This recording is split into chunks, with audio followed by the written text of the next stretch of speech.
我们敬礼传承祖师。 Let's pay homage to the lineage gurus, homage to the Venerable Monk Liao Ming, homage to Master Sakya Tsung Kong, homage to His Holiness the 16th Karmapa, and homage to Master Dubten Tarji.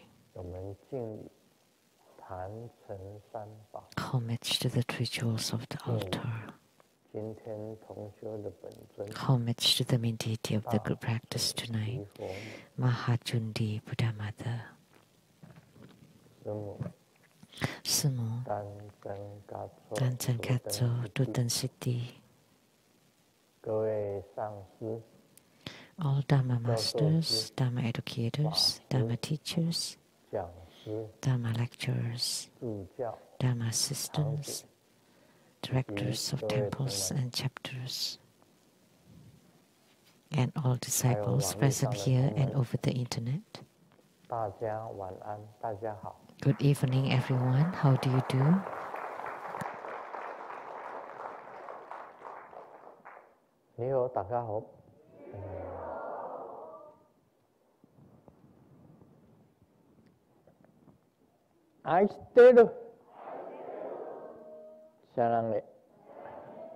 Hola amigo, que lo mucho. Sukoin, ichiba, kimochi, Jumi, yapi, pirin, konbanwa.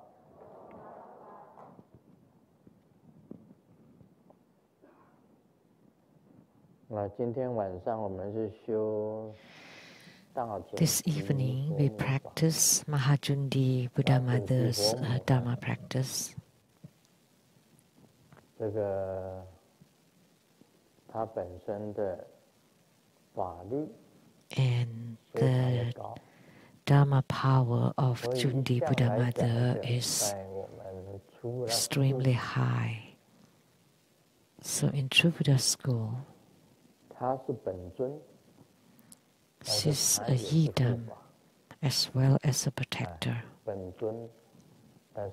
Yidam, or main meditational deity, as well as a protector. And to be a yidam and a protector in one deity, in the same deity, is common, is known. Because she has the power of a protector. And she's also a yidam.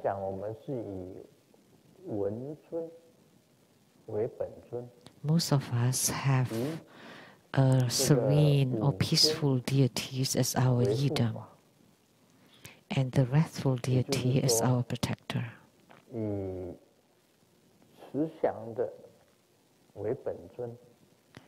So the kind and compassionate ones as our yidam, and the wrathful ones as our protectors. But in reality, there are exceptions. Some people have Vajra Heruka as their yidam, like the Yamantaka Heruka. So he's a yidam as well as a protector. And the yidam of Guru Padmasambhava is Singamukha, the lion-faced Dakini. And his protector is also Singamukha, the same lion-faced Dakini.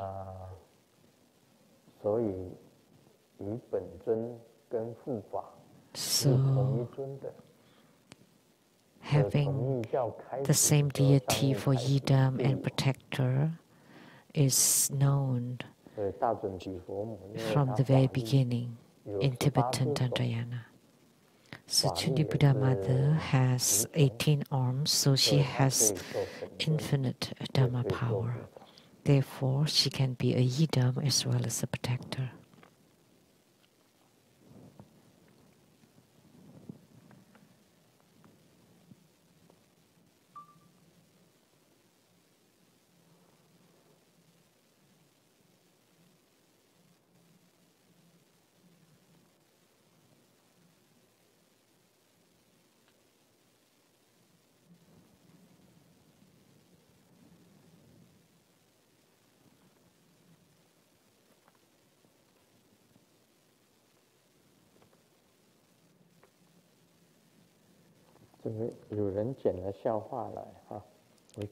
Some people give me this joke, so let me share some. A man works, is playing with his cell phone during work.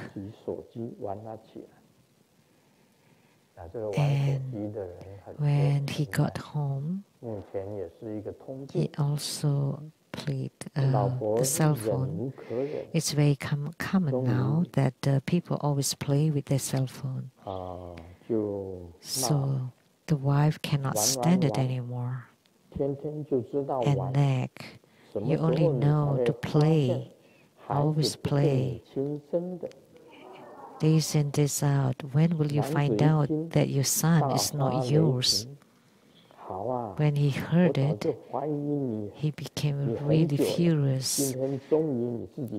I've been suspecting that for so long, and now you admit it. And the wife said,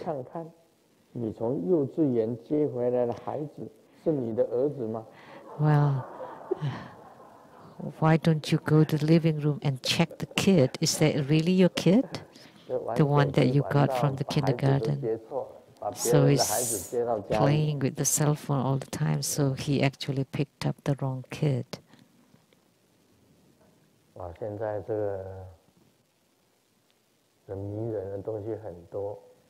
There are many obsessions these days, and one of them is the cell phones.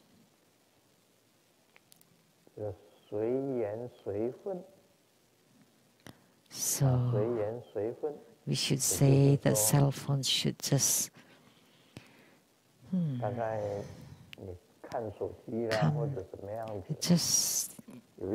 just enough.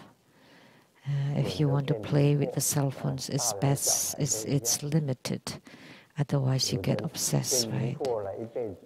Both for adults and kids. And some people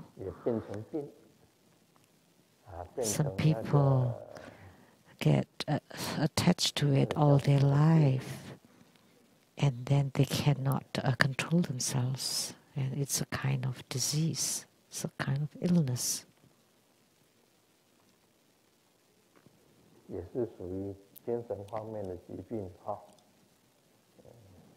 It's a mental illness, a kind of mental illness.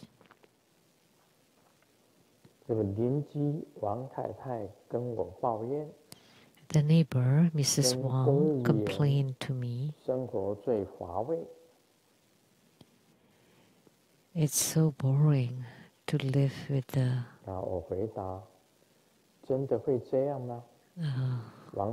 government official. Really? And she said, yesterday, after a fierce argument, I wrote the divorce agreement and then put it on his desk, and the husband checked it carefully and then approved. Oh, so did he approve? No. And no, it's not retained. What is romance? When you're not arguing, you feel like you can die for the partner. But when you're arguing, you feel like, why don't they die? But after the argument, how come they don't come back to life? That's what romance is about. It's very puzzling.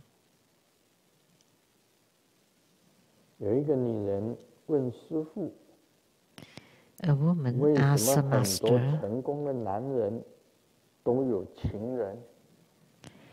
why many successful men have lovers? Does that mean that they succumb to temptations? And the master replied, men are about the same. It's just the woman that's different, that they always tempt the successful man and not the unsuccessful one.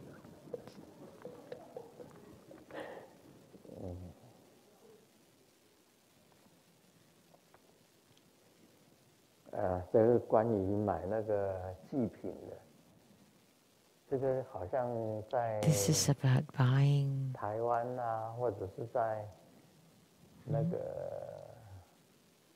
in Taiwan or China or Hong Kong. It's things to pray for the ancestors. So they are buying some things to burn for the deceased. So they found there's a paper-made iPad. And so he asked, so can my ancestors use this iPad or iPhone? And the seller just gazed at him and said, Steve Jobs has gone there to teach them. Why are you worried? So this person bought a cell phone, and before he left, the seller said, why don't you also buy a cover for it? Because it's quite wet down there. So he bought one. And the seller said, why don't you buy a Bluetooth earphone? Because the rules down there is strict rules for not on the phone while driving. But the most important one is the charger. Otherwise, the ancestors will come back to find you. And that would be no big deal if they come to see you. But maybe they ask you to deliver it yourself. So he got anxious and bought one. And then he had this thought that, can I have your business card? And the seller asked, what is this for? Then I will burn it to the ancestors. And then if they have any issues with the cell phone, then they can find you directly.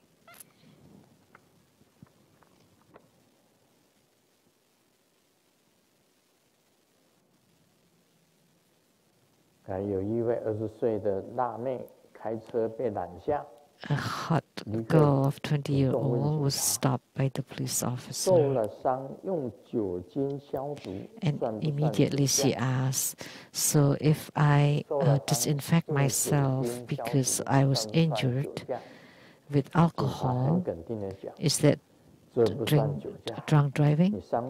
And the police officer said, no. So where are you injured? Let me help you. And the hot girl said, my heart was broken, so I used alcohol to disinfect it.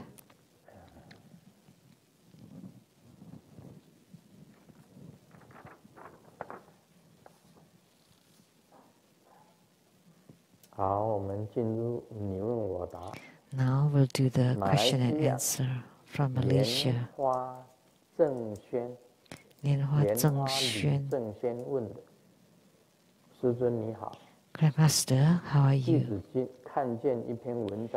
I read an article where it mentioned that supernatural power is not the center of Buddhism. It left a strong impression on me. I know someone who has gained some supernatural power through their Dharma practices, and they're unable to control themselves. How should we help them? What if we ourselves also fell into the same obsession? Thank you, Grandmaster. It is right. Supernatural power or transcendent power is not the center of Buddhism. I have said it before, and I also stated those with transcendent or supernatural power is not necessarily a Buddha. However, all Buddhas have transcendent power. Just now, as being seated here on this Dharma throne,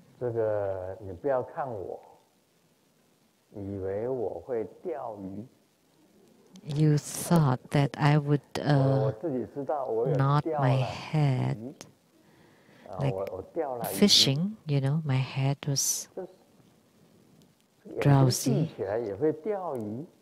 And I knew, you know, by closing my eyes, I would like nod my head.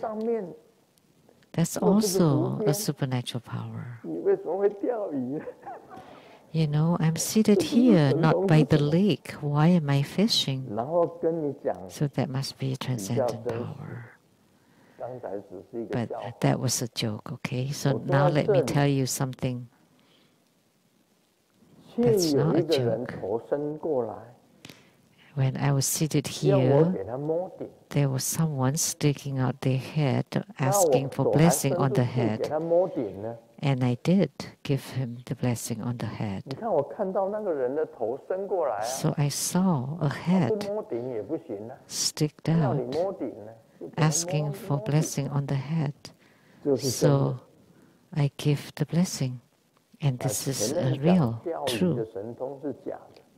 So the earlier fishing joke, that was a joke, but this is not a joke. Even when I'm just seated with my eyes closed, I was able to give blessings on the head.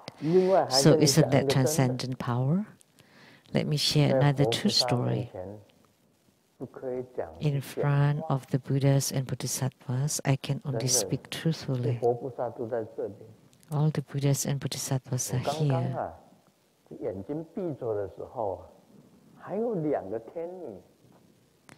When I closed my eyes, there were two celestial maidens standing on my sides, holding a parasol.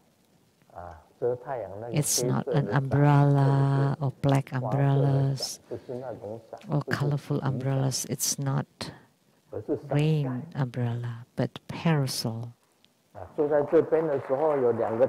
So, sitting right here, there were two goddesses or celestial maidens holding parasols above me.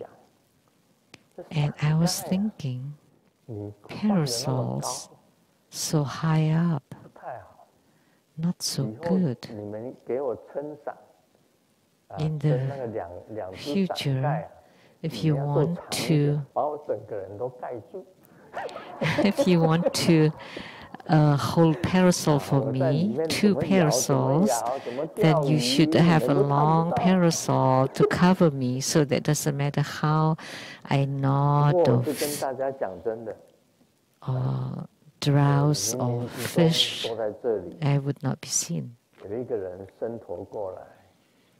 But this is true stories. I was seated here, someone came and stick their head to ask for blessing, and I gave the blessing. And there were two celestial maidens holding two parasols above me.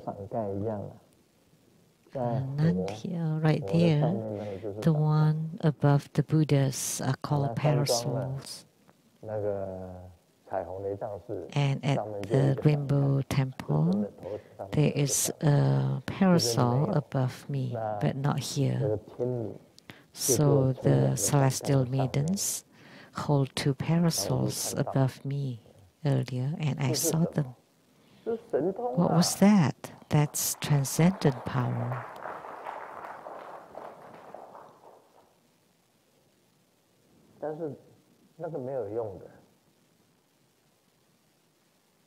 Or divine power. But those are useless. As practicing Buddhists, sometimes you can obtain some supernatural power, a little bit of power, but that's not the core or the focus of Buddhism or Buddhist practices.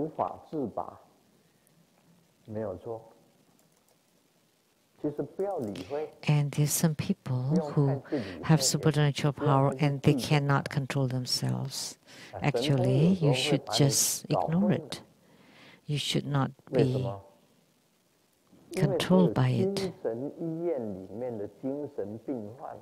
Sometimes it'll be confusing. Why? Because all the mentally deranged people would have some supernatural power.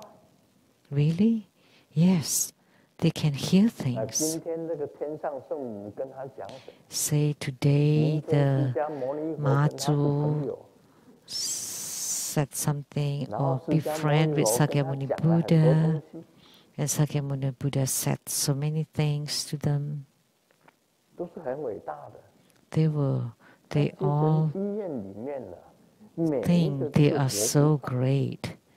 Inside the mental hospital, every one of them are things that they're Buddhas, Bodhisattvas, gods, or popes. The woman, Mazu.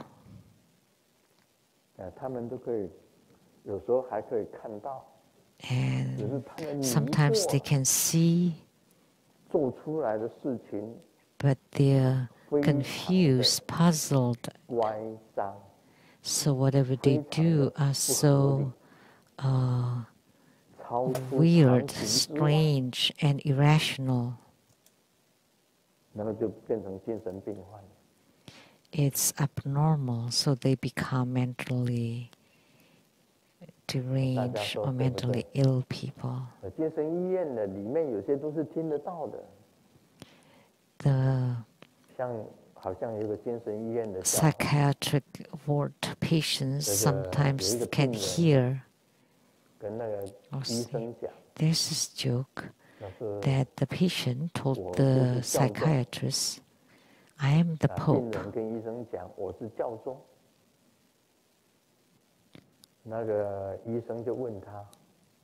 And the psychiatrist asked him, who conferred you as the Pope? And he said, God did. And then another patient walked by and he said, I did not.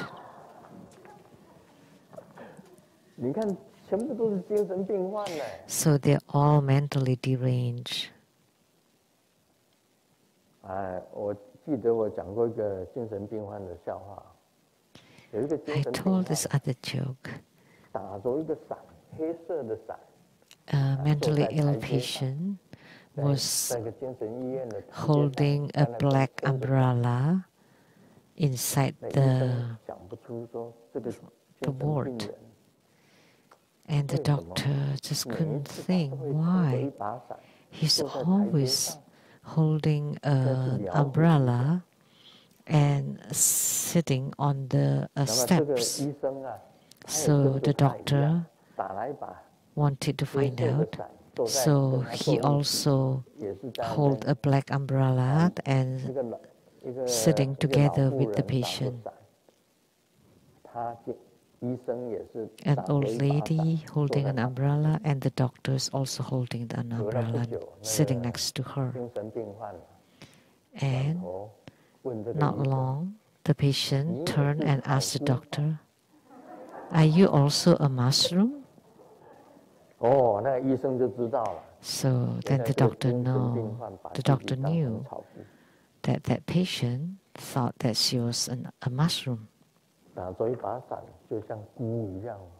The umbrella looks like a mushroom, right?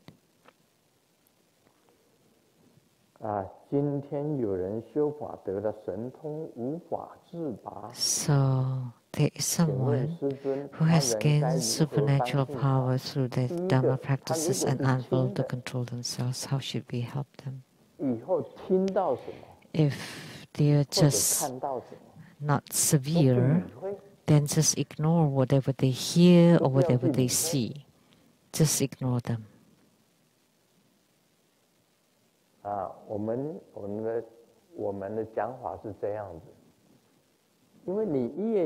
Don't pay attention to them. Because the more you pay attention to them, the more you'll be under control. And then you don't even know that you're out of control already. I have met a mentally ill person before.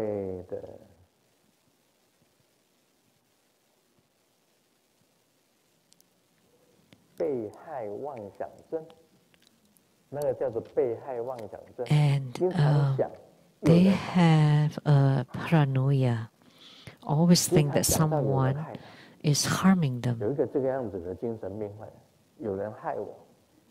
Always think that someone is trying to harm them. So I observed them as they were talking about it. There was a plane flying in the sky, and then they said, "You know, this plane is checking on me."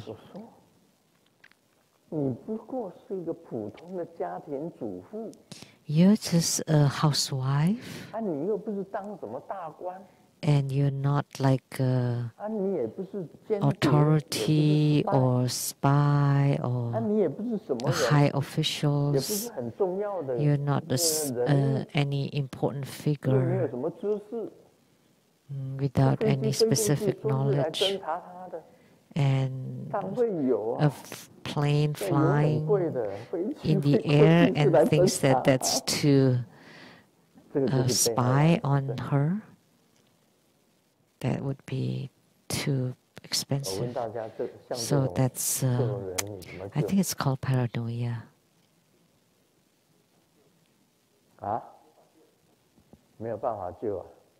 So how can you save such a person? They're always afraid. Yes, you can just send them to the psychiatric ward or hospital.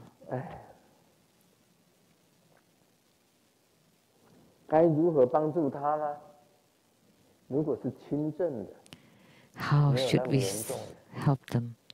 If it's not severe, then just ignore it. Ignore whatever you hear or see. If they were bothered or attacked by ghosts and gods, they often talk to you and they hear things. If you believe them and follow them, and then you write it down and you share it, people reading it would know, oh, that's crazy, because it's too irrational. It's an impossible thing. It's just something told by the ghost, and the ghost said, "I'm Sakyamuni Buddha," and then you believe that. You should not. You cannot believe those. Whatever you see is not necessarily truthful, because human life is inherently illusory. Whatever you see is just an illusion. So, if you become attached to it, then you'll be dead. So the first thing is to ignore it. So when they notice that you're unmoved, you're unaffected, then they would leave you alone. Then the ghosts will leave you alone, then you will not hear anything anymore. If you are very stable and you use your meditative stability, then you won't hear all the strange noises and voices anymore.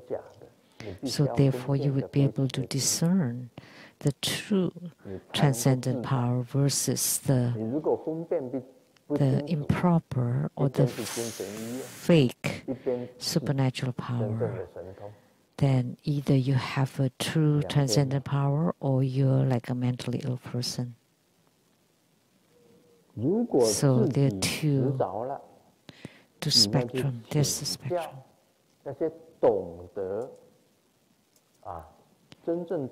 So if you yourself also fell into it, you need to go to a true guru to help you alleviate your problem, to stop the voices,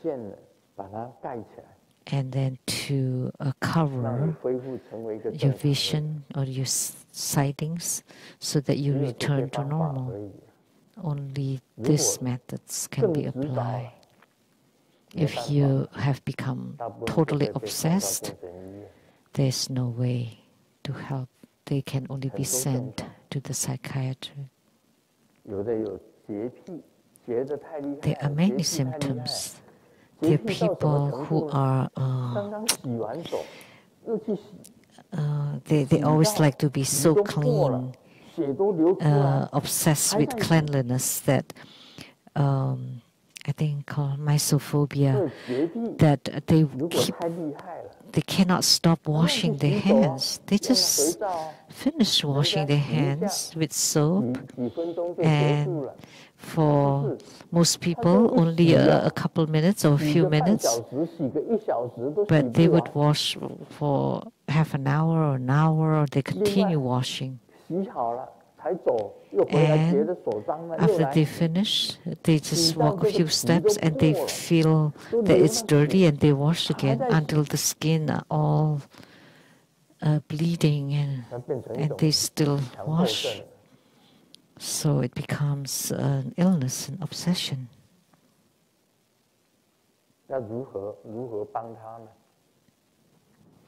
So how can we help them?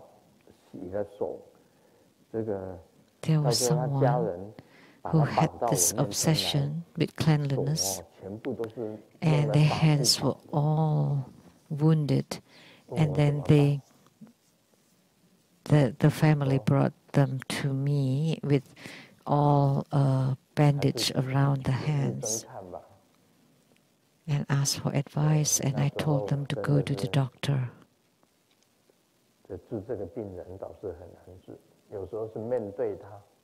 Sometimes to face this kind of people, there are many mentally ill people who have asked Grandmaster to be cured. And sometimes because they're attached by spirits, so Grandmaster can exorcise the spirits. And there's some people who always cry. They're just seeing this, they cry, see that, they cry, and they cry so much. And after I use my palms to pat on their back,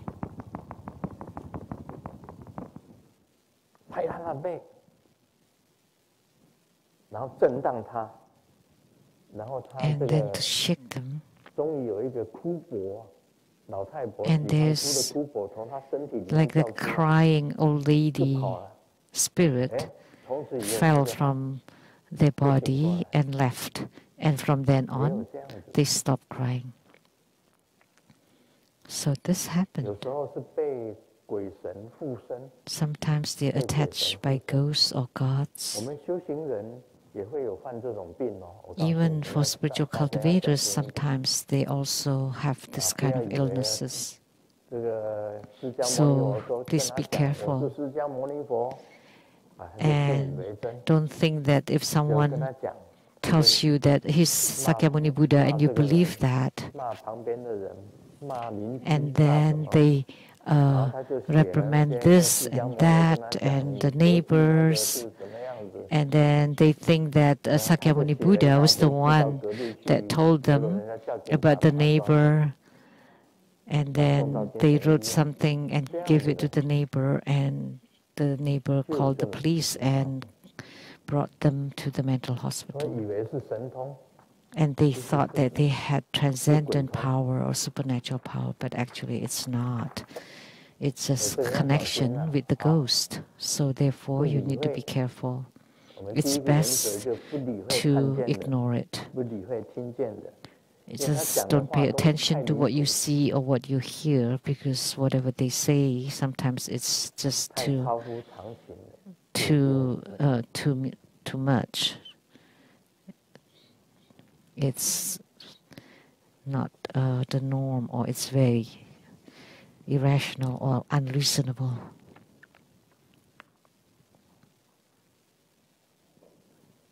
小明跟妈妈讲，妈妈外面有一个老阿伯， Xiaoming told mom, 叫得 Mom, 好可怜哦。 there's an old lady 要 outside 10块钱拿去给， calling out 妈 with 妈说可 pity. 以啊。 Can I have 你真的有爱 $10 to 心 give 呢 to her? 那他到底在喊什么呢？ Oh, sure, 小 mom 明 said. 讲，他在 You 叫 know, you're so 乒 kind. 乓，那个 What is she 冰棒 crying 一 out? 支10块钱。 Oh, she's crying out. Popsicle, $10.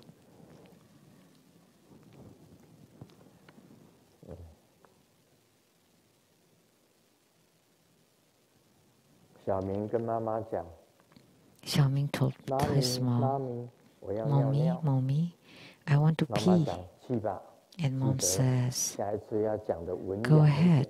点。 Next time you should say it nicely. 妈 Don't 咪， say 妈 pee. 咪，我要 You should 小 say 姐。 pee. I want to relieve 小姐， myself. 对，他 Small 说小 relief. 姐知道吗？ Do you 小 know? 明讲，知道了。 Okay, mom. 有一天呢， And one day, Xiaoming told 看到爸爸讲，他就讲 his 爸爸， dad, 我要 Dad, 小姐。 I want 爸爸说 a small 滚一 relief. 边去， And Dad was angry and 你老 scolded 爸都 him. 不敢想。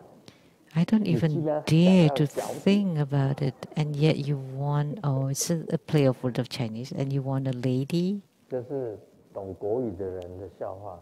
It's just a joke for the Chinese speakers.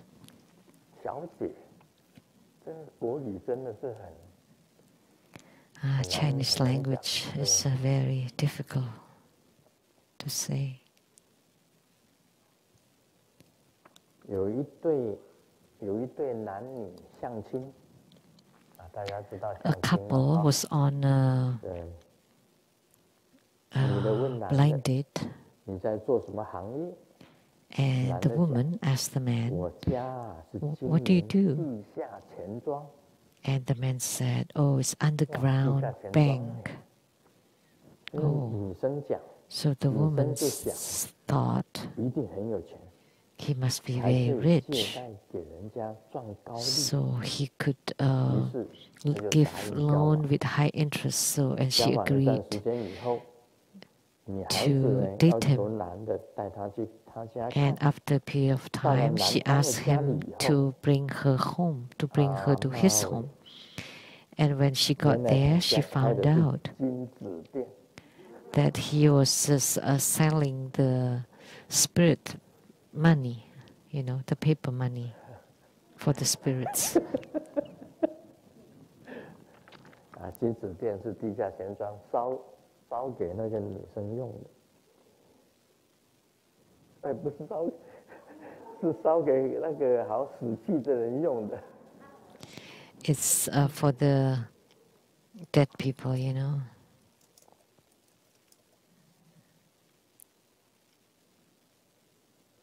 这是讲给慧君听的啊。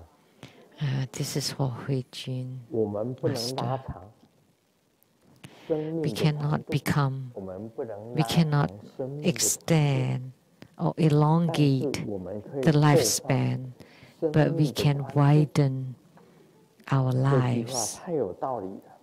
This 意 makes 思 a 就是 lot of 说，虽 sense. 然 What 我 it 们无 means 法 is 再 that 长高， although it's 但 impossible 是 for 我 us 们 to 还可 grow 以继续 taller, 长胖。 we can continue to grow bigger.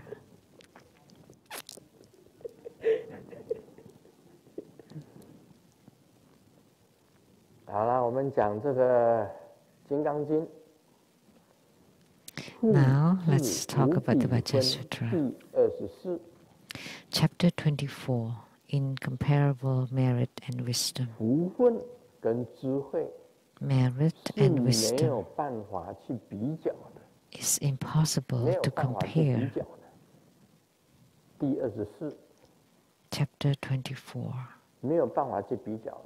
释迦牟尼佛很喜欢用比喻， Sakyamuni Buddha loves to use analogies, 以前呢，他用这个恒河沙， and 印度 he had used the 印度的这个恒河 sands of the Ganges River of India 恒河沙来比喻， as an 说什 analogy. 么恒河的一粒沙， A grain of sand 这 of the 个 Ganges River 每一粒沙就等于一条恒河 is likened to 这么 be 多的 one 恒河 Ganges River. 的沙， So 你能够算得出来吗？算 can 不 you 出来。 count how numerous the total sand there will be? 福分 Can you count it? 跟智慧 Impossible.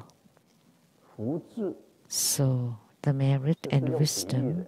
那么释迦牟尼佛这一第24也是在比喻， they use analogies for all 跟 this. 大家讲比喻。 So chapter 24 is also about a comparison. Let's talk about this comparison 这次 first 他用什么 before 比喻呢？ about 他 the 讲 text 须菩 itself. 提，若 This time 3000大千世界中， He 所有诸 used 须弥山王， what analogy does he 这就 use? 是比喻了。 Subhuti in 但 comparison 是你 to 看 the 啊 act of 不是很 giving 奇怪吗？ giving 他讲 7这句 precious 话什么意思 jewels 呢？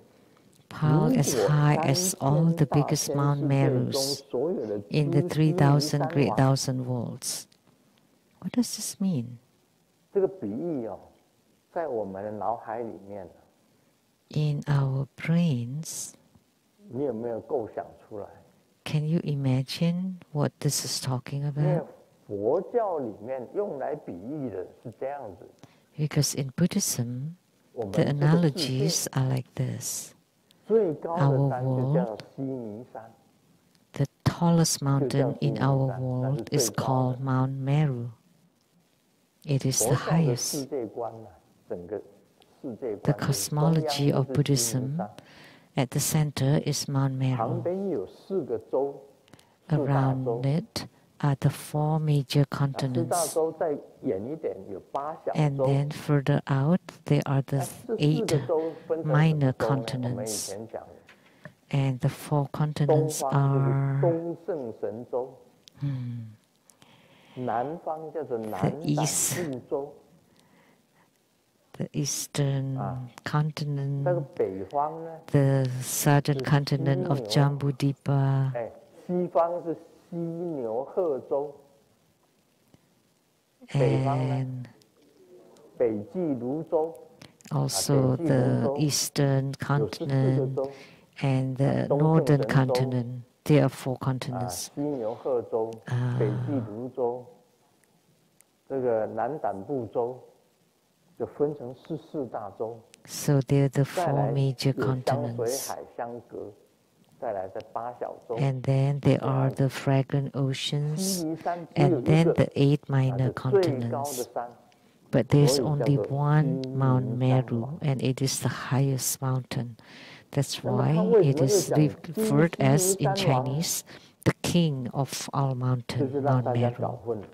The king of 须弥 mountains, 山王 Mount Meru. 须弥山难道有很多个吗？ But here it said all the Mount Merus. So how many of them 须 then? 弥山只有一个。 Are there many? No, it's just one. 佛教的观念里面呢， in the Buddhist cosmology.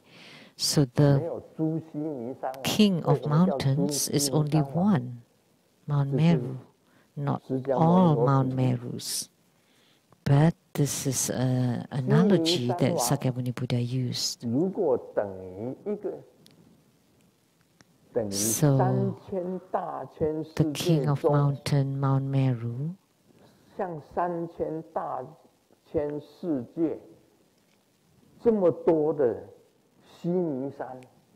so there are as many Mount Merus, as many as the 3,000 Great Thousand Walls. Just imagine altogether how big they are. So he meant that it's so huge that it is unparalleled, because just one Mount Meru is big enough, tall enough, so tall. But he used all the Mount Merus in all the 3,000 Great Thousand Walls. Imagine.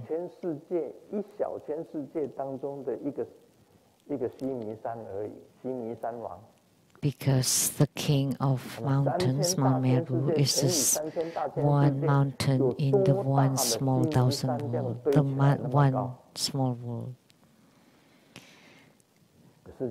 But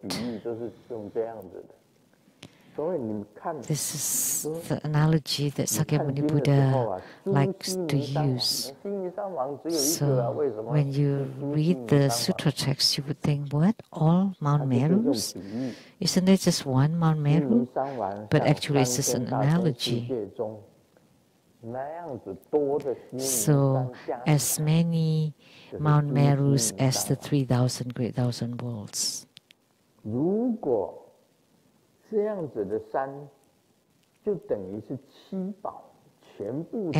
if the 7 precious jewels are as much as all these mountains,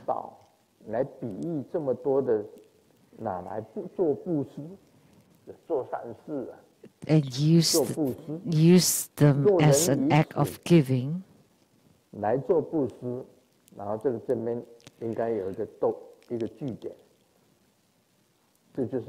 this should be a period here instead of semicolon. And there is another person who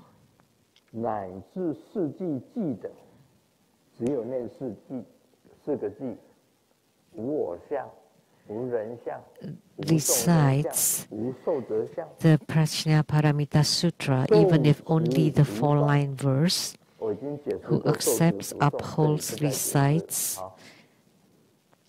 and expounds, which I have explained before. The latter person will have much greater merit by more than 100 times, 1,000,000,000 times, or beyond any calculation or comparison. That's the end of the chapter. So this kind of act of giving, this much, still cannot be compared to the Vajrasutra or 4-line verse of the Vajrasutra,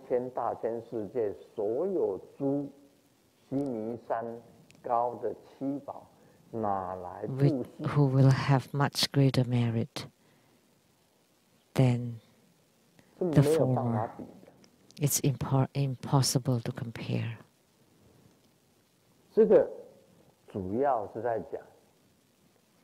So this primarily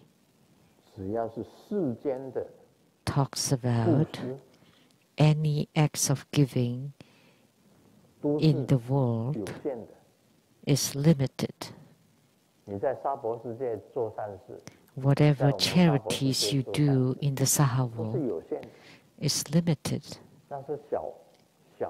It's small, small merit, small wisdom. If you want to be limitless, then there would be the cosmic space, which is Buddha nature. That would be limitless. So the merit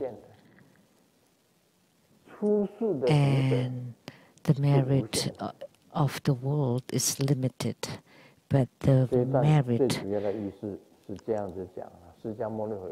of the outer world or other world or out of world is limitless. So Sakyamuni Buddha often used analogy of the sands of Ganges River or Mount Meru, and whose merit is bigger than who and whose merit. But it doesn't matter whether it's bigger or smaller, they're all limited. And what is limitless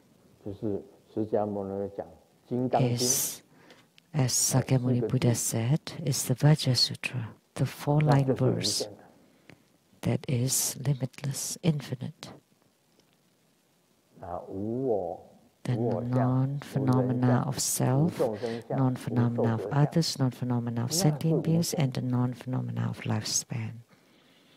All the non-phenomena. Very simple. We can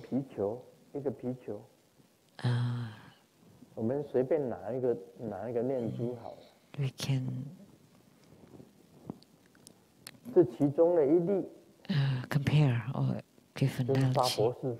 Let's take this chanting bead. This one bead is the Saha world. And how about the other beads? The 9 planets and the satellites, all chained together, so many of them.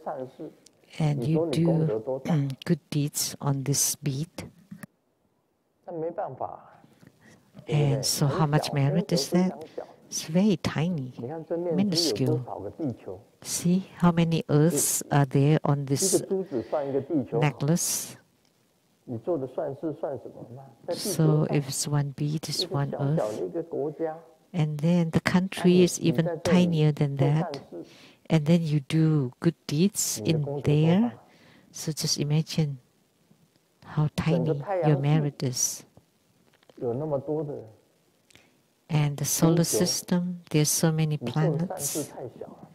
So your charity is too insignificant to it. But it doesn't mean that you should not do it. You still should do it. However, compared to the true merit, it's just too minuscule, too insignificant. So that's the comparison that Sakyamuni Buddha made. So Mount Meru is already big, and this many Mount Merus all together, it's just a necklace. And then compared to the sky, how can you compare? Impossible. So it's also written here. Beyond any comparison.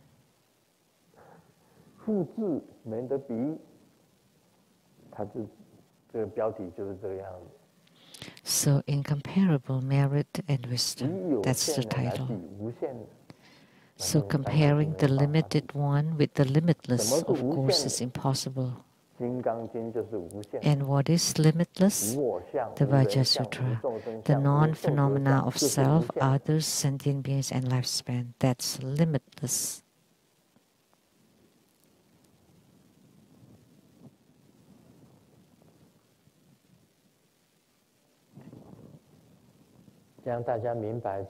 Now, do you all understand chapter 24? You should be able to understand this, right? So in our Buddhist study, according to the Buddha, it really is limitless. What the Buddha speaks is limitless. There are some other Buddhists who become narrower and narrower as they practice, so they must have walked the wrong path. Because our Buddhist practices should widen our heart and mind to be as wide and vast as the sky, as the cosmic space, that you can embrace everything and anything. If you practice Buddhism just for yourself, that's very selfish, that's very limited. But if you practice Buddhism for the sake of sentient beings, then it becomes limitless. So in comparison, the phenomena of sentient beings compared to the cosmic space, of course the space is much bigger. Therefore, the human world, the Saha world, according to the Buddha, there is nothing truthful about it. There is no phenomena of self, others, sentient beings, and lifespan, which means there's nothing, there's no realities, there's nothing true. So, what is true? What you see, what you hear, what you touch or encounter, you think they're real? No, they're all illusions. You think that you have lots of money?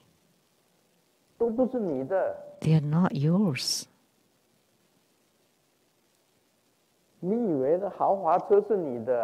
You think that luxurious cars are yours? No, they are not. You think that mansions are yours? No, they are not. So what is yours? Nothing. Nothing. Not even your own body is not yours. That's what the Buddha said.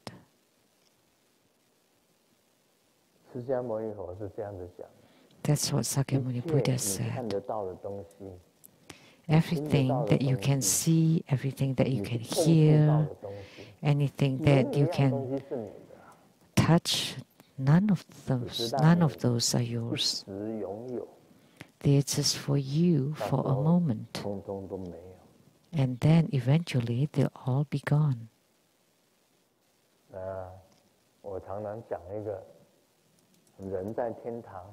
So I often share this. The person is in heaven, his money is at the bank, his wife is in other people's embrace, and his brothers are fighting for his inheritance.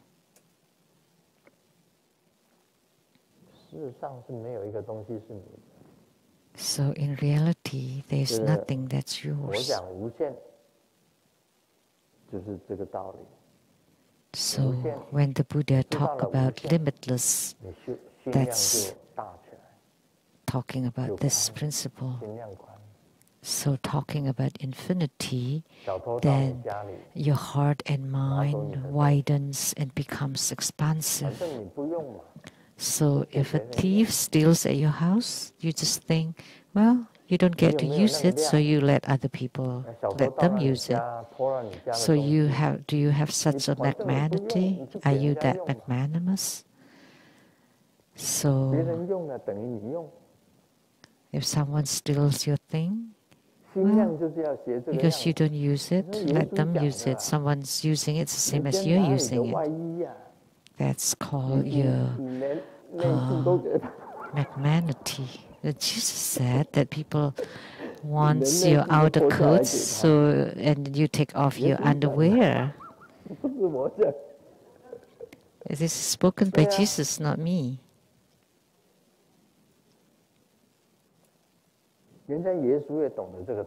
So Jesus knew this principle too.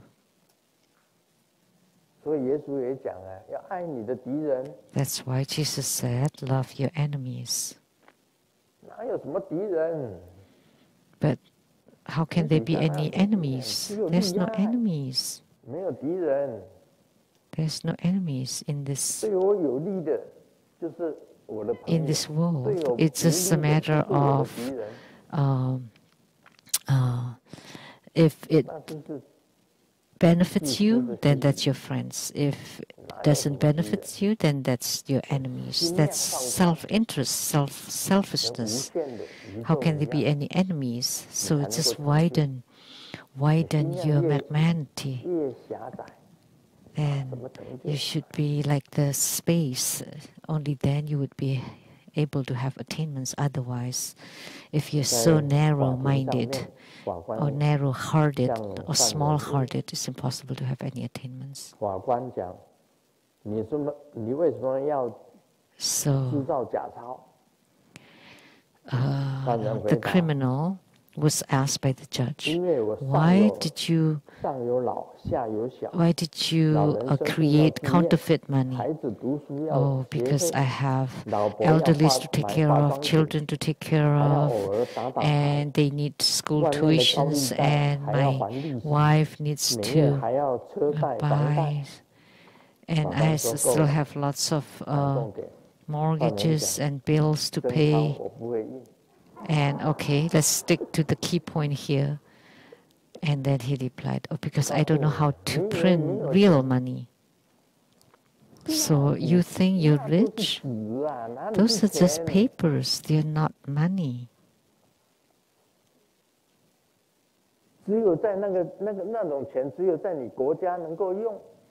The money can only be used in your country or on earth, but once you leave the earth, you cannot use any of it.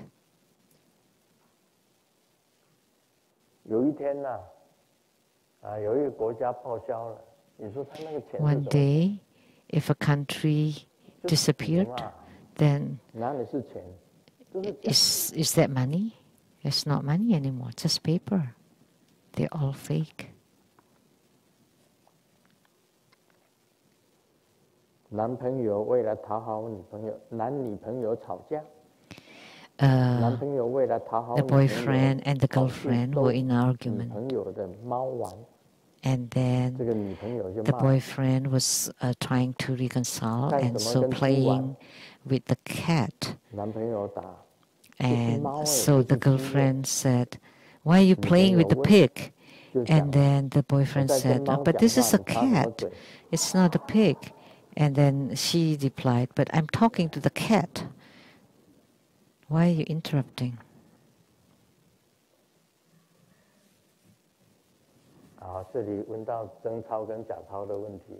So this is a question about real and counterfeit money.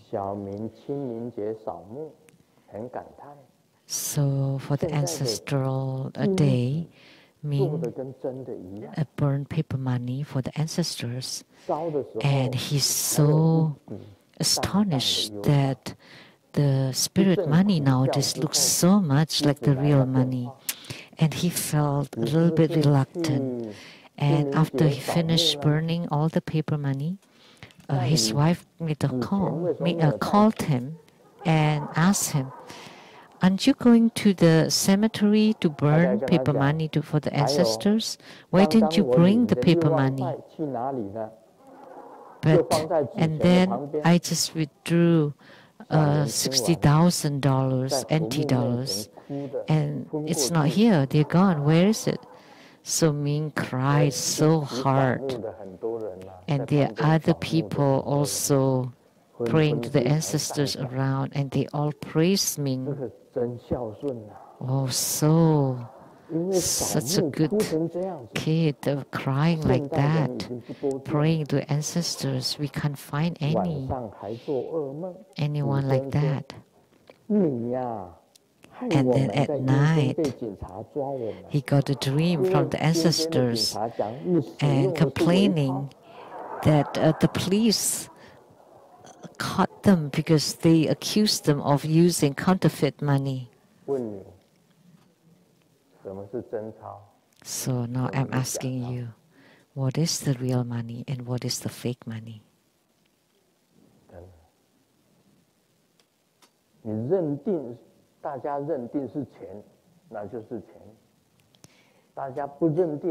So if everybody agree and approve it as money, then it is money.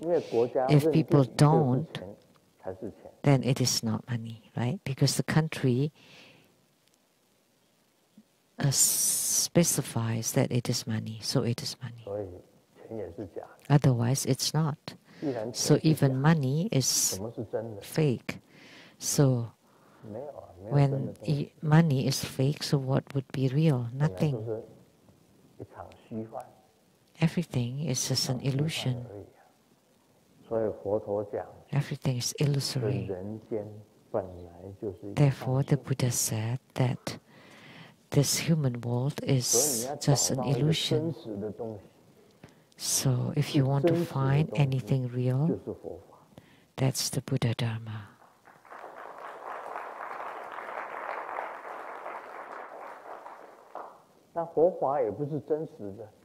But even Buddha Dharma is not real.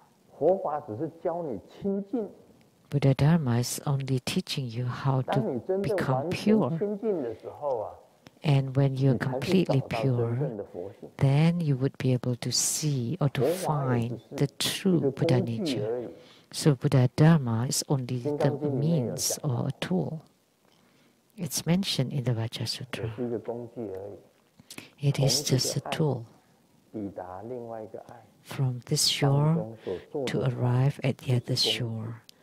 And the raft that carry you is a tool, a means. And this boat or the raft is Buddha Dharma. Once you arrive at the shore of liberation, then you don't need the raft or the boat or the tool anymore, because you already have attainment. Therefore, Buddha Dharma is also just a tool that help you to arrive at the shore of liberation. So what Sakyamuni Buddha is teaching is closer to reality. Actually, in this world, nothing is real. Om Mani Padme Hum.